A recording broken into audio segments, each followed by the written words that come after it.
အားလုံးပဲမင်္ဂလာပါထွန်းသိမ့်မြိုင်ဘေးတွေမှပြန်လဲကြိုဆိုလိုက်ပါတယ်ကျမတို့ရဲ့ထွန်းသိမ့်မြိုင်ဘေးတွေမှအယောင်းဝယ်လောက်ကင်နေတဲ့မိတ်ဆွေများအတွက်အယောင်းထွက်အောင်အယောင်းအမြန်ထွက်အောင်ပြုလုပ်ရမယ်ရေရာလေးများကျမကြီးမကောင်းတဲ့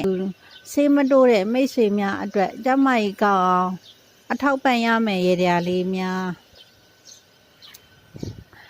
မိမိရောက်တဲ့ဂျိုတက်ရောက်ရဲ့အညံ့အခိုက်များကိုပပြအောင်လုပ်ရမယ့်ရေရာလေးများကိုတင်ပြပေးသွားမှာဖြစ်ပါတယ်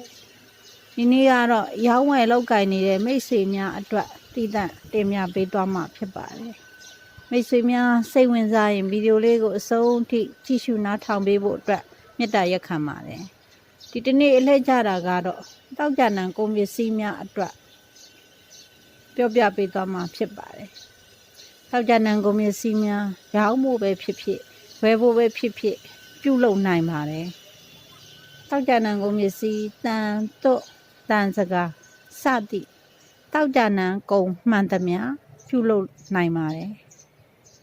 ။တောက်ကြနံကုန်ပစ္စည်းများရောင်းထွက်အောင်ရေရာလေးပြုလုပ်ဖို့ဆိုရင်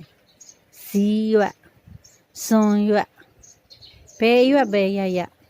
ရရှိလာတဲ့အရွက်ရဲ့အချောဘက်မှာကိုကရောင်းဖို့ဆိုရင်ညလို့ရေးရပါမယ်ကိုကဝယ်ဖို့ဆိုရင်စလုံးလို့ရေးရပါမယ်မိတ်ဆွေများရှေ့ကနေနံနေအတိုင်းပဲပါဇက်ကလည်းရွတ်တာနဲ့လက်ကလည်းရေးတာနဲ့တပြိုင်နဲ့ကြာရပါမယ်ဘယ်နည်းမဆိုပြုလုပ်နိုင်ပါတယ်ပြုလုပ်ရမယ့်အချိန်ကတော့နနက်6နာရီမှ9နာရီခွဲအတွင်းပြုလုပ်ပြီးမိမိရဲ့ခန္ဓာကိုယ်မှာစောင့်ထားရပါမယ်။ရောင်းဖို့ပဲဖြစ်ဖြစ်ဝယ်ဖို့ပဲဖြစ်ဖြစ်ကိုယ်နဲ့မကွာဆောင်ပြီးယူဆောင်သွားရပါမယ်။ဒါကတော့ရောင်းသူဝယ်သူမှာပြုလုပ်ပြီးစောင့်ထားရမှာဖြစ်ပါတယ်။နောက်တစ်ခုကကိုယ့်ရဲ့ကုန်ပစ္စည်းပေါ်မှာပြုလုပ်ရမယ်ရေရာလေးပါ။မိတ်ဆွေများကိုယ့်ရဲ့ကုန်ပစ္စည်းအမြန်ထွက်အောင်အယောင်းသွက်အောင်ကုန်ပစ္စည်းပေါ်မှာဝါလုံးလို့ရေးပြီးအနောက်တောင်ရက်ကိုမျက်နှာမူပြီးလက်ခုပ်ခိုင်းရှောက်ချိုခိုင်းရက်ယိုခိုင်းဘယ်ခိုင်းမဲရရှိလာတဲ့ခိုင်းလေးနဲ့လေးချက်တိရပါမယ်နှုံမှလဲ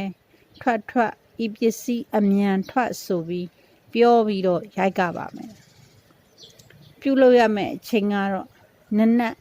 10နာရီမှ12နာရီအတွင်းဖြစ်ပါတယ်